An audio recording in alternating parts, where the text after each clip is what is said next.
Hola, hola, muy buenos días. Quiero dar la bienvenida a todos los presentes. Les agradecemos por nuevamente sumarse a este ciclo de charlas que estamos realizando en Expo Inclusión para seguir difundiendo contenido de valor y seguir nutriendo el contenido que desplegamos en toda la comunidad de empresas vinculadas a la inclusión y que están trabajando por hacer Chile un país más inclusivo, y también, por supuesto, a las personas con discapacidad que nos acompañan. Como algunos ya saben, la ley de gestión de gestor de inclusión ya entró en vigencia, la ley del gestor va a entrar en noviembre, y esto ha generado algunas expectativas y también en algunos espacios desconocimiento de lo que significa esta ley denominada del gestor de inclusión, ¿cierto? Que va a ser obligatoria para todas las empresas que tengan más de 100 personas contratadas y tengan que tener un especialista desde el espacio de los recursos humanos. Acá el especialista Víctor Silva, psicólogo de profesión y actual coordinador del programa de inclusión laboral de Fundación Luz, nos va a comentar esto y muchos otros antecedentes, sin antes, por supuesto, invitarlos desde ya a sumarse a Expo Inclusión 2022, que se va a desarrollar en octubre, muy pronto. Ya tenemos, por supuesto, el portal arriba, y las personas con discapacidad que estén buscando trabajo también pueden empezar a subir su currículum o reactualizarlo los que han participado en otras ocasiones. Y las empresas, por supuesto, que estén presentes, pueden escribirnos a contacto@expoinclusión.cl.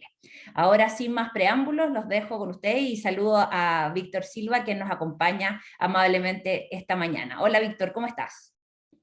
Hola, hola Paula, buen día a todos y a todas, muchas gracias por la invitación. Gracias a ti por participar, y te dejo, cierto, con toda la pantalla para que nos comentes, solo de indicar y presentar a Bárbara, quien está haciendo la interpretación de lengua de señas. Muchas gracias a todo el equipo de Expo Inclusión, y a Catalina, la periodista de Expo Inclusión, que finalmente nos va a acompañar con las preguntas y la moderación del chat. Así que muchas gracias, Víctor, y te dejo en escena. Súper, muchas gracias.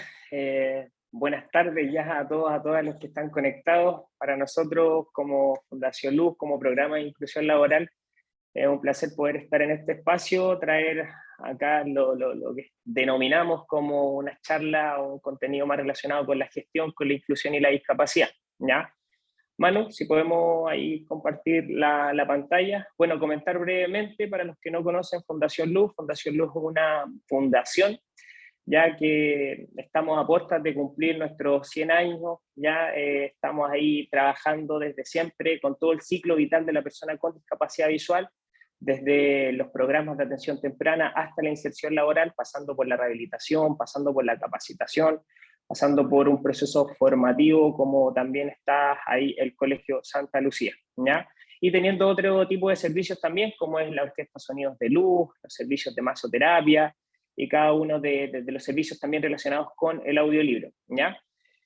Ya entrando en materia, en la lámina número 2, ya tenemos el contexto y la idea de poder traer acá esta presentación relacionando el rol del gestor o la gestora de inclusión laboral, teniendo en cuenta que ya en noviembre entra en vigencia esta normativa y que gran parte, si es que no todas, las instituciones que actualmente tienen que cumplir la normativa del 1%, la ley 21.015, van a tener que incorporar dentro de sus dotaciones a un experto o una experta certificada o certificado bajo esta denominación de gestor o gestora de inclusión laboral, ¿ya?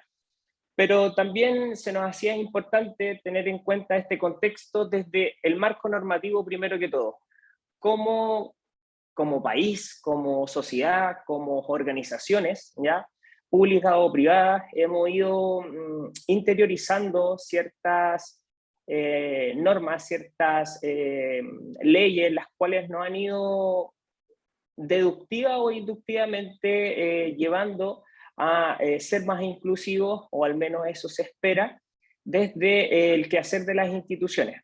Ya pasábamos por una ratificación de una Convención Internacional de los Derechos de las Personas con Discapacidad en Chile el año 2008, cambiamos una ley del año 94 de integración social a inclusión social el año 2010, tuvimos un cambio a nivel gubernamental desde un FONADI a un Servicio Nacional de Discapacidad, Y ya con eso, a partir de la puesta en marcha de la ley 20.422, ya tenemos una serie de acciones, la actualización en cuanto a las estadísticas, ¿ya? Me refiero a, pasamos de un estudio, de un primer estudio nacional de discapacidad del año 2004 al segundo, el 2015, donde nos dice ya de un 12,9 pasamos a un 16,7% de población chilena con algún tipo de discapacidad, ¿ya? Y obviamente ahí se viene lo que es la ley 21.015, el año 2017, entra en vigencia el 2018, donde ya nos hace un guiño, donde ya nos compromete, donde ya nos dice a las organizaciones, ¿sabes qué? Acá hay un punto importante, nosotros lo ratificamos en la convención, tenemos que dar respuesta y vamos a partir insertando un 1% de personas con discapacidad en organizaciones que tengan una dotación mayor a 100 personas, ¿ya? Eso desde el marco normativo, pero ¿qué es lo que sucede desde el 2018 a la fecha? ¿Ya? Estamos pensando que estamos en un mes de mayo, vísperas o ahí de junio, donde ya han pasado cerca de 4 años de que entró en vigencia esta ley. ¿Cuáles son los números que actualmente tenemos? ¿Se han creado nuevos empleos? ¿No se han creado? ¿Se ha cumplido la normativa? ¿No? ¿Estamos cumpliendo solo el número o ya hay organizaciones que están apuntando al espíritu de la ley? Partimos por discapacidad, pero también estamos apuntando al género, a la diversidad sexual, a la etnia, etcétera, etcétera. Y en base a eso, ¿cuáles son los números que hoy en día tenemos? Ya, según la última información que nos dio o que nos entrega la ADT, el Servicio de Impuesto Interno, y un estudio que hace poco también sacó la Fundación Contrabajo, nos hace un pequeño sondeo, un pequeño análisis respecto a la diferencia entre el 2019, el 2020 y el 2021. ¿Ya? En ese sentido, el 2019 teníamos 14.760 personas insertadas y con contrato vigente a cuando se realizó ese estudio. Ya el 2020 subíamos a un 19.000 y fracción, ya era un salto más o menos cuantitativo de 5.000 nuevos contratos vigentes a esa fecha. Y ya el 2021 pasábamos a 21.038. Casi porcentualmente subíamos un 3% de ese 35 a ese 38. Entonces, en términos cuantitativos, si uno hace el análisis desde el año 2019 al 2021, sí han existido avances, sí se han creado nuevos empleos. Ahora bien, ¿qué es lo que uno puede hacer respecto a este análisis? Puede hacer un doble clic y decir, ya, pero efectivamente, ¿cuánto es lo que duran las personas en su empleo? ¿Qué tipo de empleo es lo que están ofreciendo o lo que estamos ofreciendo a las personas con discapacidad? ¿Ya? Ahí yo creo que es un análisis más particular que cada organización debe hacer respecto a estos números y por ahí también poder hacer como este análisis desde nuestro rol que podemos tener al interior de las organizaciones, seamos personal de reclutamiento y selección, seamos la persona que se va a capacitar a nivel interno o en mi organización para hacer esta figura de gestor o gestora. ¿Ya? Ya si seguimos avanzando a la lámina número 3, tenemos acá ya profundizando cuáles son los nuevos alcances de esta ley 21.275, porque claro, la conocemos como esta figura o esta incorporación de este experto, este gestor o gestora de inclusión de personas con discapacidad. Pero la ley no viene tan solo a cambiar eso, también nos viene a mencionar otros dos aspectos que son clave para, ¿ya? El primero tiene que ver con esta idea de potenciar ya la cultura organizacional inclusiva. ¿Y por qué medio? Por medio de la capacitación, por medio de la divulgación, de la difusión, de la concientización, de la sensibilización al interior de las mismas organizaciones respecto a qué significa la inclusión y por qué voy a incluir y de qué forma voy a incluir. ¿Ya? Cosa importante, muchas veces las organizaciones, sí, ya, hagamos un proceso de reclutamiento y selección, posicionamos o colocamos a una persona en un puesto de trabajo, pero nos falta lo más importante, que es concientizar del por qué estoy haciendo inclusión, haciendo mención a un espíritu del cumplimiento normativo y no quedarme solamente en el número. Otra cosa importante dentro de estos alcances tiene que ver con la promoción, creación, ajuste, adaptación de políticas inclusivas, de políticas de equidad, inclusión, diversidad. Hay un sinfín de nomenclaturas que hoy en día, al hacer procesos de análisis comparativo entre instituciones, donde nos dicen, ¿sabéis que nosotros creamos nuestra política de inclusión, equidad y diversidad? Otras nos dicen, ¿sabéis que no? Mira, no creé una particular, pero sí ajusté cada una de mis políticas relacionadas con el ciclo del colaborador en la institución. Entonces, desde ahí ajusto mi reglamento interno, desde ahí ajusto mis políticas de reclutamiento, desde ahí ajusto mis políticas de gestión de personas, y de esa forma yo estoy promoviendo políticas inclusivas, entre comillas, para todos y todas al interior de la organización. Y tercero, la incorporación de este gestor o gestora de inclusión laboral. ¿Qué nos dice? ¿Sabéis qué? Efectivamente hemos tenido un cumplimiento normativo. Sí, estamos insertando laboralmente a personas con discapacidad, pero pasa que no tenemos un responsable, no tenemos una contraparte o un referente técnico al interior de la organización que diga, ya, yo me voy a hacer cargo de esto. Si tengo una duda, si yo estoy en un área, en una gerencia distinta a la de personas, ¿a quién le consulto? Y ahí era donde muchas veces la información se perdía sin que nadie tuviera esta responsabilidad asociada. La idea del gestor es justamente tener una figura representativa al interior de las organizaciones y específicamente en las gerencias, en las direcciones, en los programas, en las áreas de recursos humanos. ¿Para qué? Para tener esa cara visible al interior de la organización al cual yo pueda preguntar siendo parte de cualquier otra área de la organización. Sigamos avanzando. Ya en la lámina número 4 tenemos el rol del gestor laboral. ¿Ya? Acá tenemos el propósito del perfil y como bien dice ahí la slide, tiene que ver con gestionar procesos de inclusión laboral. Este rol o este perfil ya se crea a partir de distintas instancias donde participaron instituciones gubernamentales, instituciones de la sociedad civil, de y para personas con discapacidad, expertos en la materia, representantes de los sectores productivos, donde se levanta este perfil y se dice, ya, perfecto, vamos a tener un gestor, vamos a tener una gestora, pero ¿qué competencias debe tener? Y acá surgen las 3 UCL, que son las 3 unidades de competencias laborales que requiere tener este gestor o gestora de inclusión laboral. Porque muchos podrían decir, ya, perfecto, un gestor, una gestora, pero ¿de qué forma? ¿Qué es lo que va a hacer? Ya, va a ser la cara visible dentro de la organización, pero ¿qué va a hacer concretamente? ¿Ya? Estos organismos sectoriales de competencias laborales finalmente llegaron a las conclusiones que se requerían de 3 competencias, de 3 unidades de competencia. Diagnóstico, diseño y implementación de una estrategia o un plan de inclusión laboral y por último, coordinar acciones de capacitación. Me voy a detener en cada una. Primer punto importante, competencia de poder diagnosticar, de poder ejecutar sondeos, identificar qué es lo que actualmente yo dentro de mi organización poseo desde una dotación, no sé, ¿tengo personas con discapacidad? Sí, no. ¿Las tengo caracterizadas? Sí, no. Pero ¿sabéis que más allá de identificar personas con discapacidad, voy a aprovechar este diagnóstico de inclusión, diversidad, equidad, para también caracterizar otro tipo de colaboradores dentro de mi organización? Gusto, etnia, temas más relacionados, más vinculados a la perspectiva de la inclusión, la equidad y la diversidad. Perfecto, voy a caracterizar y voy a quedarme con números cuantitativos respecto a qué es lo que mi organización actualmente representa. Pero el diagnóstico no se queda tan solo en eso. La propuesta es poder diagnosticar en diferentes capas.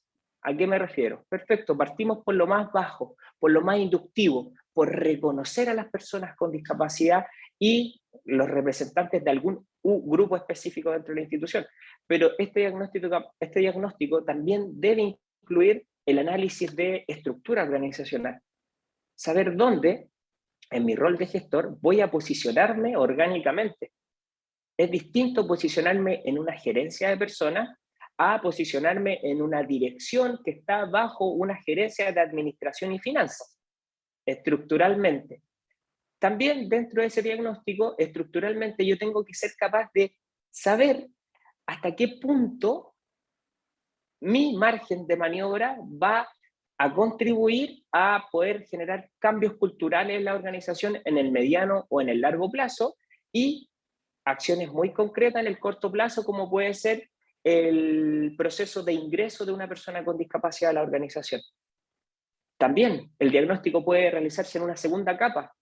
Perfecto, analicemos protocolos, manuales, políticas, qué es lo que se dice, qué es lo que se hace, porque después de todo, esa estructura se hace parte en esta lógica de esta alineación horizontal, donde yo veo qué tan efectivo es mi misión, visión, principios justificadores y de qué forma lo estoy haciendo carne en la práctica o en las dinámicas laborales.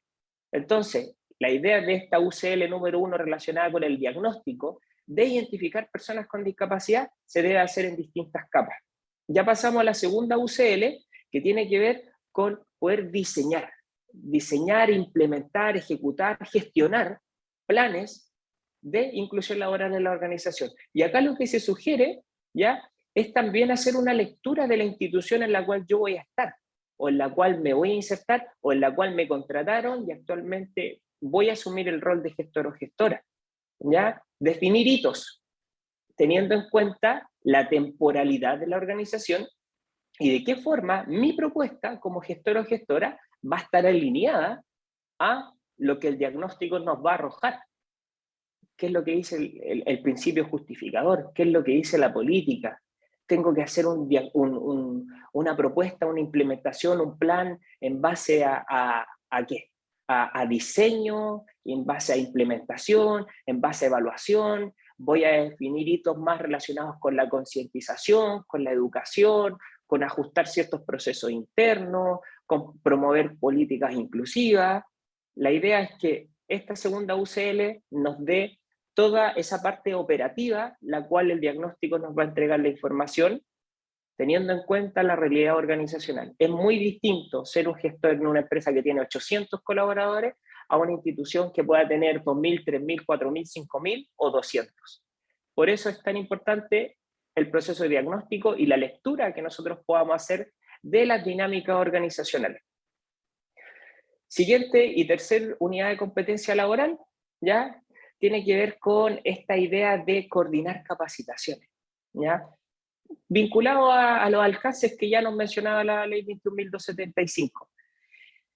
¿Qué es lo que tengo que hacer? ¿Tengo que capacitar yo? Sí, puedo capacitar como rol de gestor o gestora, pero en mi rol, yo soy el creador de jugadas. Yo voy a tratar de hacer que las cosas sucedan institucionalmente. Sí, puedo ser bien ejecutivo y operativo a la vez en una acción muy concreta, pero yo también tengo que coordinar el diagnóstico y lo puedo ejecutar, sí, pero va a depender mucho de los tiempos y de la realidad organizacional. Y específicamente respecto a las capacitaciones sobre cultura inclusiva, acá son dos puntos importantes. Se está pensando en, por un lado, concientizar y sensibilizar a la demás dotación respecto a la importancia de la inclusión y la diversidad, pero también acá hay que tener en cuenta otra cosa importante que tiene que ver con cómo yo respondo como gestor o gestora, como organización, a la capacitación de mis colaboradores con discapacidad, ¿ya? Porque claro, lo pensamos en una lógica de cultura organizacional inclusiva, capacitemos a los que no tienen discapacidad, perfecto, para que entiendan la importancia, pero acá también hay otro componente más relacionado con la accesibilidad, con el poder brindar a esa persona con discapacidad auditiva, visual, física, que actualmente trabaja en la institución o que insertamos, que no tenga ningún problema para acceder a un programa de capacitación X sobre una materia X en su puesto de trabajo. La idea es que podamos asegurar mediante nuestro trabajo, mediante esta tercera unidad de competencia laboral, el funcionamiento desde lo macro y desde lo micro, ¿ya? Y en síntesis, acá tenemos habilidades, tenemos cierto contenido más práctico, el cual el gestor debe sí o sí tener, ¿ya? Conocimientos en análisis de puestos de trabajo, conocimientos en marco conceptual, referencial respecto al correcto uso del lenguaje, un lenguaje inclusivo, elementos diagnósticos, elementos de sistematización, cierto reconocimiento en una u otra materia, ¿ya? Y desde ahí uno puede decir, oye, ya, entonces el gestor o gestora laboral debe ser un experto en todo lo que tiene relación con el ciclo del colaborador con discapacidad en la organización. Sí, pero siempre el gestor o gestora se va a destacar porque tiene mayor conocimiento en una u otra. No sé, estoy tirando un ejemplo al azar. Quizás los terapeutas ocupacionales que sean gestores van a tener un manejo muy exhaustivo de lo que va a ser un análisis de puesto de trabajo. Y quizás un ingeniero en recursos humanos va a tener más conocimiento de los procesos más vinculados a reclutamiento, selección, el onboarding, la inducción, la capacitación, etc. La idea es que cada uno de nosotros y nosotras vaya dando un sello particular a ese rol del gestor o gestora. Si seguimos avanzando, ya en la lámina 5, ya tenemos, espero que se entienda cuál es la lógica de esto. Tenemos una pequeña línea donde tenemos las 3 UCL, ya diagnóstico, diseño, implementación y coordinación de capacitación. En la parte central tenemos los diferentes subsistemas o áreas o funciones de las gerencias o de las direcciones de recursos humanos y de qué forma estas responden a una temporalidad de un ciclo de corto plazo, mediano plazo y largo plazo. ¿A qué me refiero? Nosotros podemos entender que en la organización el gestor o gestora va a tener socios estratégicos. Esos socios estratégicos van a estar dentro de la misma gerencia o dentro de la misma área que él va a estar posicionado, ¿ya?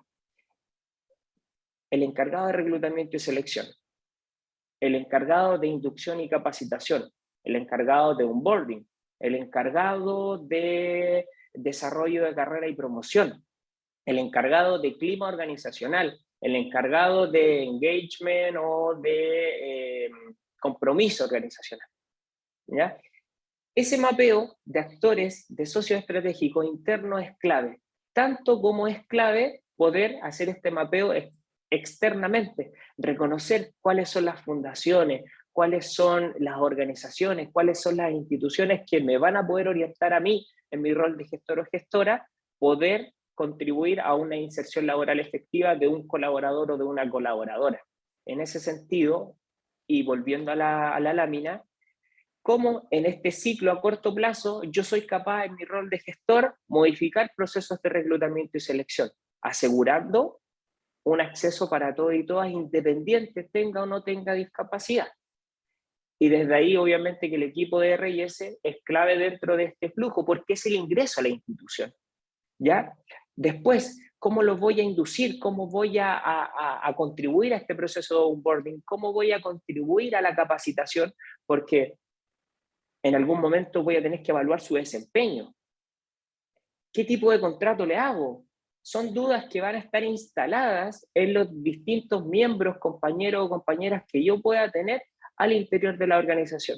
Entonces, desde ahí, como ellos van a estar al lado mío, nuestro rol es poder formar, guiar, coordinar, ejecutar desde esta perspectiva, desde la co-construcción y desde la concientización.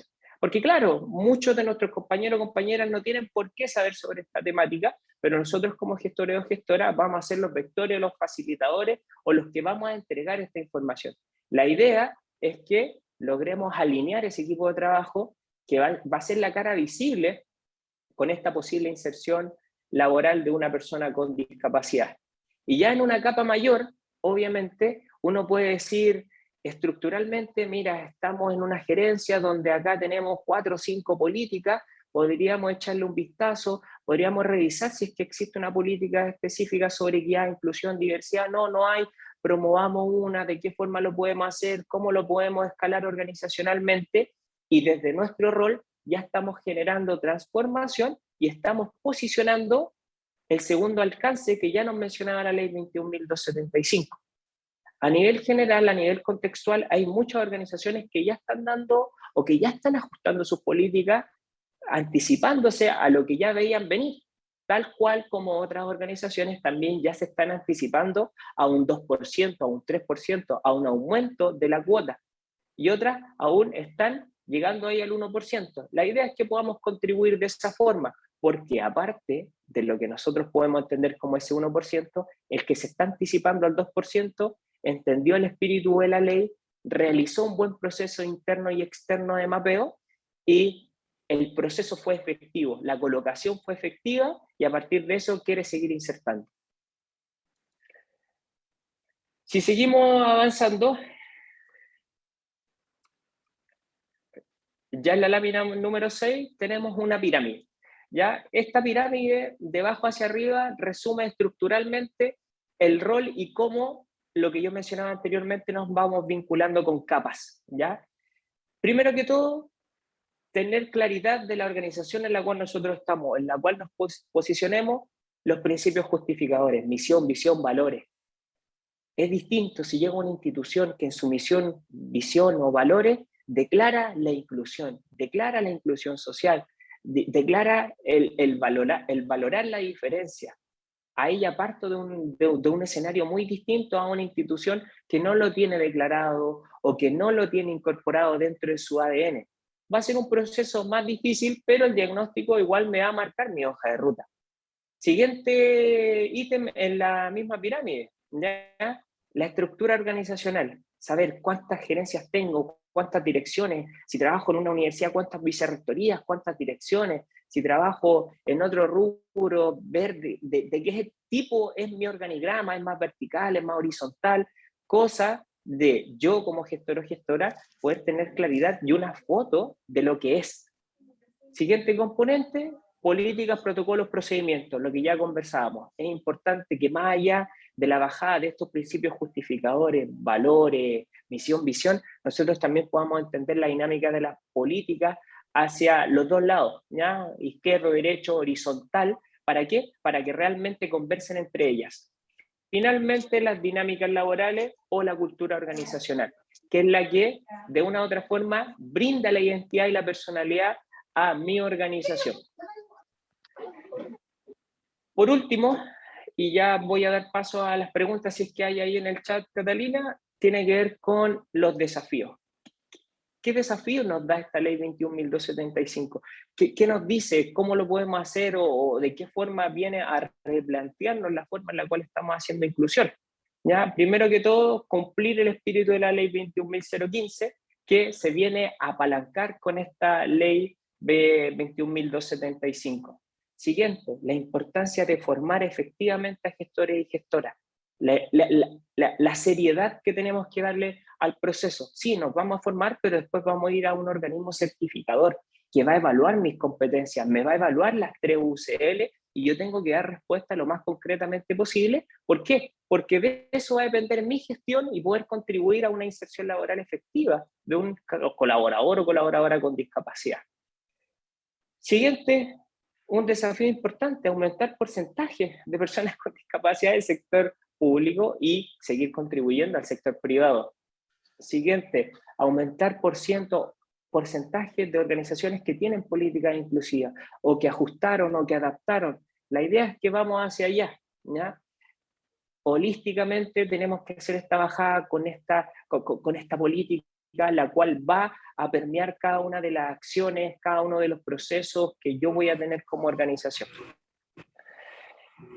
Y por último, en realidad es hacer, o más bien la invitación a tomarnos con el mayor profesionalismo posible, el rol del gestor o la gestora, que facilitemos espacio y siempre desde la perspectiva de las personas con discapacidad, ya poder co-construir. ¿Ya? No sacamos nada con exigir, no sacamos nada con criticar, critiquemos, pero construyamos a la vez.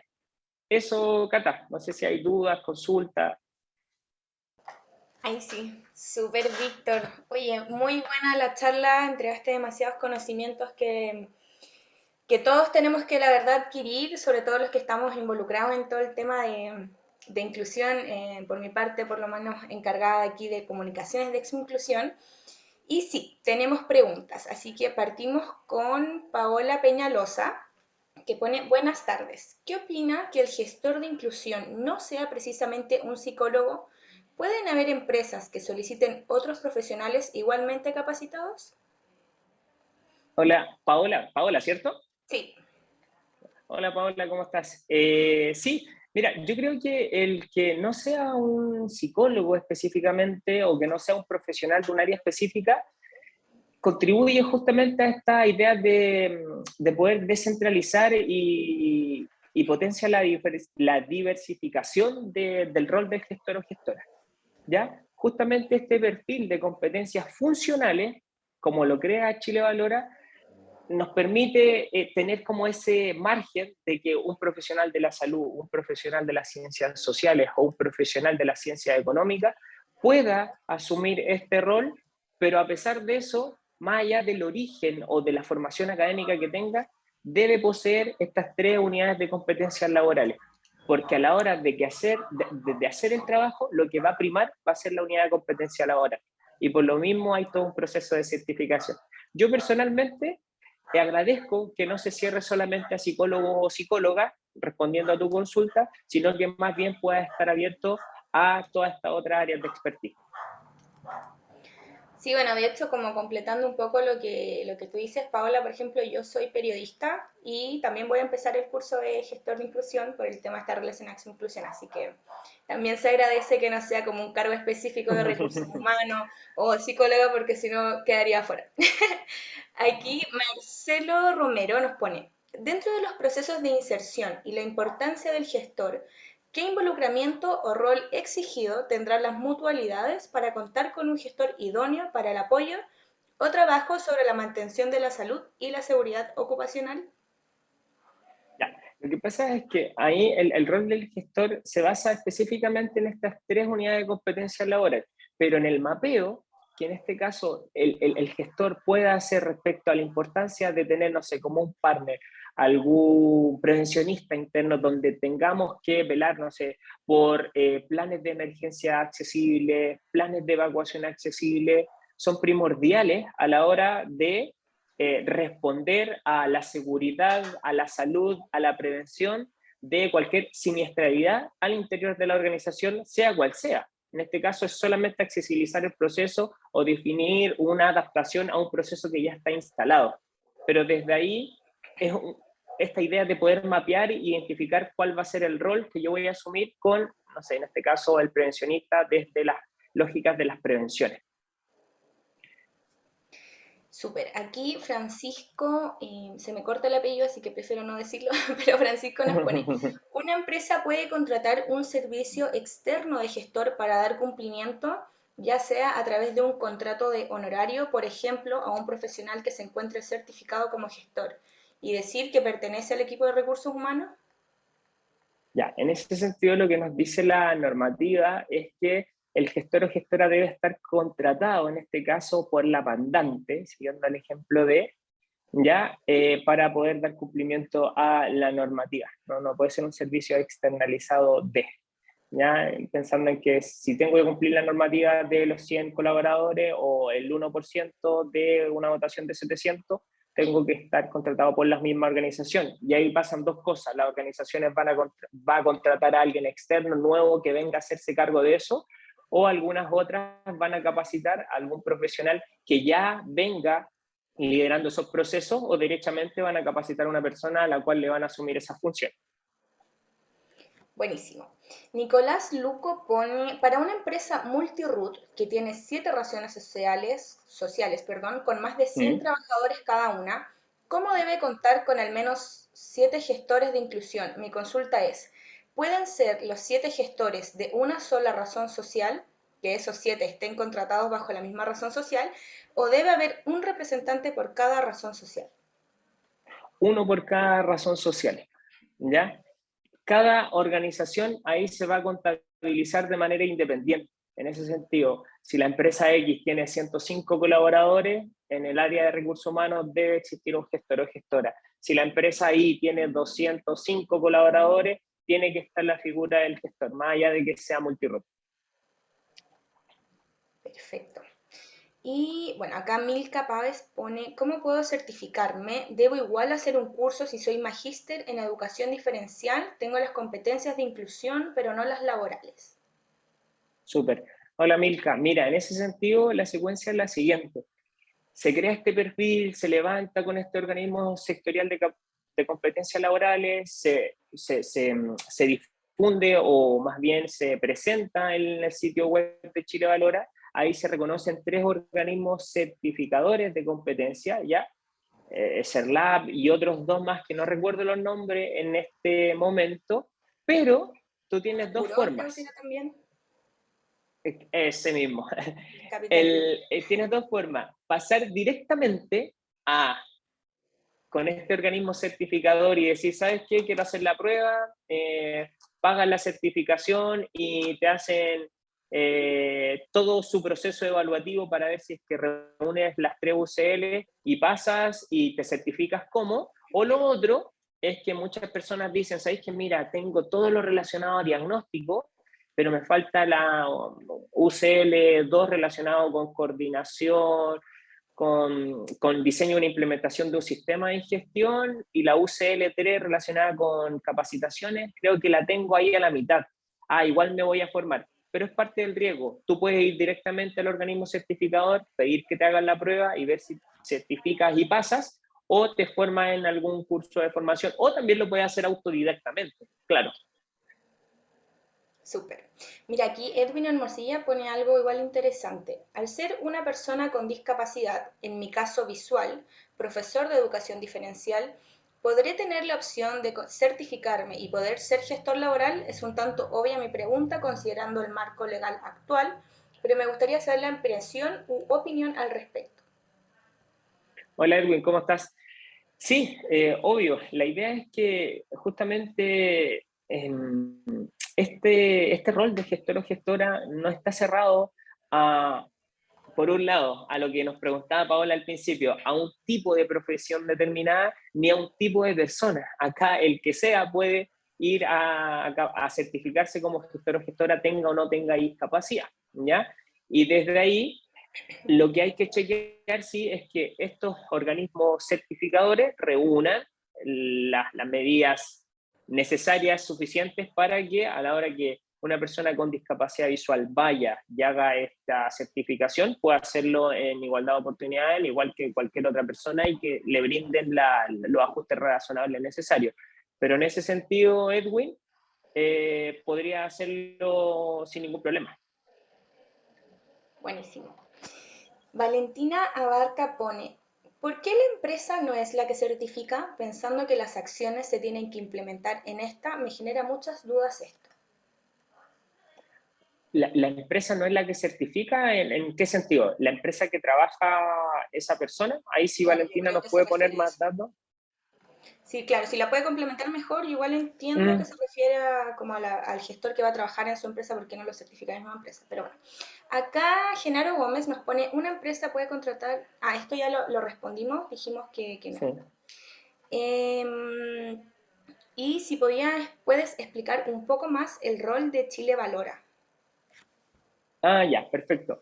Chile Valora acá tuvo un rol clave, ya, porque fue el ente coordinador. En Chile Valora lo que se hace es que se crean perfiles asociados a competencias funcionales, ¿ya? En la nomenclatura de los recursos humanos, de las competencias, tenemos competencias conductuales, competencias básicas y competencias funcionales. Las competencias funcionales tienen que ver con la capacidad que tengo yo, con la capacidad operativa de realizar una función.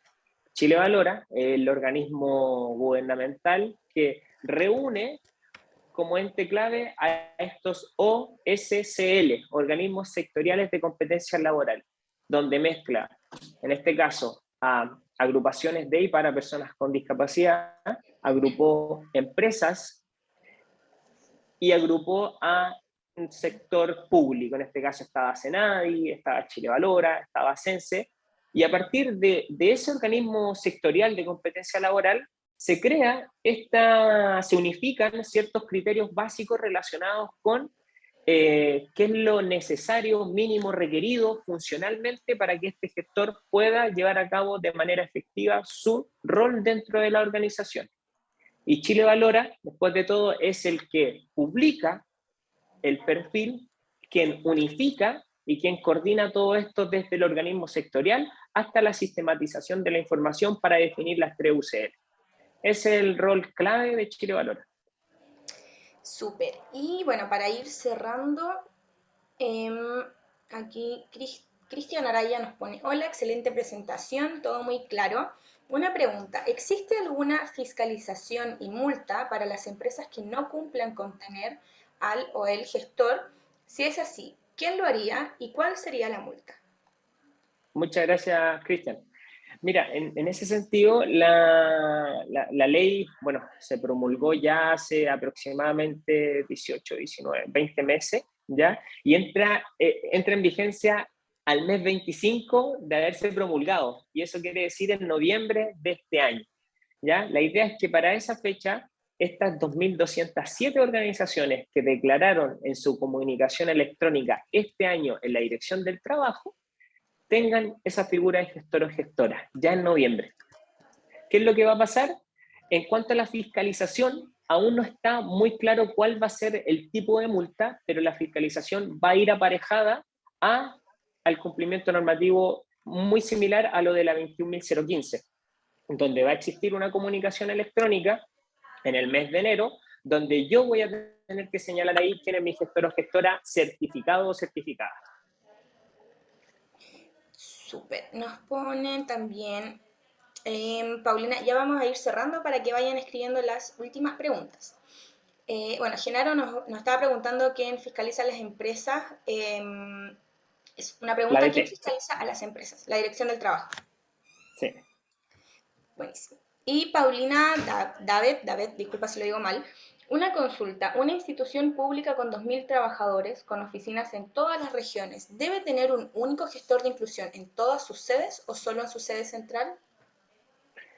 Con la dotación. En este caso, más allá de que tenga muchas sedes, si la dotación es 2.000, debe tener el gestor quizás en algún corporativo que a la vez coordine. Ahí, eso es desde la norma, pero muchas organizaciones justamente están haciendo dos cosas. Están capacitando a todas sus áreas de recursos humanos en esta figura del gestor o gestora para que el conocimiento sea transversal y quizás ese gestor en algún momento se va y no tenga que volver a certificar a alguien. Y pensando en esa misma lógica, también capacitan a diferentes personas de las distintas oficinas que puedan tener a lo largo de todo Chile. ¿Ya? Porque claro, el incurrir en la capacitación de este gestor o gestora para la organización es una inversión desde el poder descentralizar una acción muy concreta como puede ser gestionar la diversidad y la inclusión al interior. Súper. Y para ir cerrando, Víctor, ¿cómo ves que esta iniciativa del gestor aportará a la inclusión efectiva de personas con discapacidad visual y así facilitar el momento de su contratación? Ya, yo creo que ahí son varios, discapacidad visual salía, ¿cierto? Sí. Oh, ya, yo creo que el rol del gestor viene en términos globales a, a poner la corona a alguien o a identificar a alguien dentro de la organización como el encargado de, cosa que muchas organizaciones actualmente no estaban. No sé, algunas organizaciones querían cumplir con la normativa y te contactaba el área de reclutamiento y selección, por otra parte te contactaba el área de capacitación, por otra parte el área de remuneración y contratación. Con esta incorporación de este gestor o gestora, va a contribuir a identificar a alguien desde lo externo a la organización y desde lo interno y desde las comunicaciones internas. Desde ahí, el cómo eso puede contribuir a la inserción de una persona con discapacidad, o en el caso específico, una persona con discapacidad visual, es clave. Nosotros en Fundación Luz, ¿qué es lo que hacemos? Por lo general, promovemos una relación directa con esta empresa, con esta institución que quiere insertar laboralmente a la persona, y desde ahí también proponemos todo este ciclo de acompañamiento con este nuevo colaborador, donde damos respuesta al requerimiento que tiene esa persona con discapacidad visual de querer insertarse laboralmente y la necesidad, y por otra parte, la necesidad o el requerimiento que pueda tener esta empresa de querer insertar, de querer cumplir la ley o de querer apuntar al cumplimiento del espíritu de la norma. Y nuestro apoyo se basa en poder hacer este análisis desde el descriptor del cargo, desde el desglose de sus funciones, desde el análisis de puesto de trabajo con nuestros equipos de terapeutas ocupacionales, con el análisis informático, con la adaptación informática de ese puesto de trabajo y finalmente el seguimiento y la adaptación en procesos de inducción, capacitación, onboarding, etcétera, etcétera, centrado también en un acompañamiento constante desde al primer, al tercer, al sexto y al 12 mes, justamente para dar continuidad a la relación. ¿Ya? Súper, Víctor, increíble, seco en todas las preguntas, así que increíble presentación también. Estaban diciendo varias personas si se va a compartir la PPT. Les recordamos que esta charla va a quedar grabada en el canal de YouTube de Expo Inclusión, así que en unos días más se las vamos a mandar igual por un mail marketing que probablemente ya recibieron algunos, también se las vamos a volver a enviar y también va a estar disponible directamente si es que ingresan al canal de YouTube de Expo Inclusión. Muchas gracias, Víctor, por esta increíble presentación ultra mega completa. También darle las gracias a Bárbara, que estuvo acompañándonos toda la presentación de Víctor en la interpretación de lengua de señas. Manu, Cote también, quienes están detrás de pantalla, pero nos ayudan a hacer posible estas charlas online. Muchas gracias a todos, dejarlos invitados obviamente a participar del 3 al 7 de octubre en www.expoinclusión.cl y también dejarlos invitados de inmediato porque al fin, después de 2 años, vamos a poder volver a hacer la Expo Inclusión presencial el 2023 en Estación Mapocho. Así que también los dejamos invitados al tiro para el otro año, para que se preparen. Así que muchas gracias a todos, muchas gracias Víctor por tu presentación y por todas las respuestas que aquí fueron resueltas. Súper, un abrazo, muchas gracias a todos. Que esté muy bien, gracias a todos y lo esperamos la otra semana en otra charla de accesibilidad web. Chao. Gracias, chao.